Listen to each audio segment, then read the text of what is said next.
हाँ जी sir.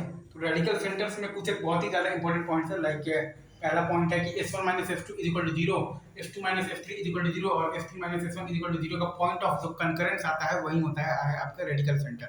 S1 minus S2 is equal to zero, S2 minus S3 is equal to zero और S3 minus S1 is equal to zero का जो point of concurrence आता है वही होता है आपका रेडिकल सेंटर, राइट। अब दूसरा पॉइंट ये है कि रेडिकल सेंटर जो होता है ना वो आपका बेसिकली क्या होता है, center of the circle with cuts the three circles orthogonally, right. Radical centre जो है आपका वो आपका क्या होता है, center of the circle with cuts the three circles orthogonally, centre of the circle with cuts the three circles orthogonally, right sir. Is it true? Radical centre आपका जो होता है ना वो आपका बेसिकली क्या होता है, center of the circle with cuts the three circles orthogonally, right. या फिर आप ऐसा भी कह सकते हैं कि length of tangents are equal to all the three circles, length of the tangents are equal to all the three circles, all the three circles मतलब ये तो क्या होगा, तो equal to length of the tangents, right sir.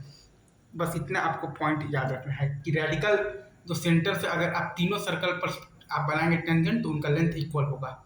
वो basically radical center होता है center of the circle which cuts the three circles orthogonally, और रेडिकल सेंटर होता है आपका बेसिकली तीनों रेडिकल एक्सिस का point of the concurrence, S1 minus S2 is equal to zero, S2 minus S3 is equal to zero और S3 minus S1 is equal to zero का point of the concurrence होता है।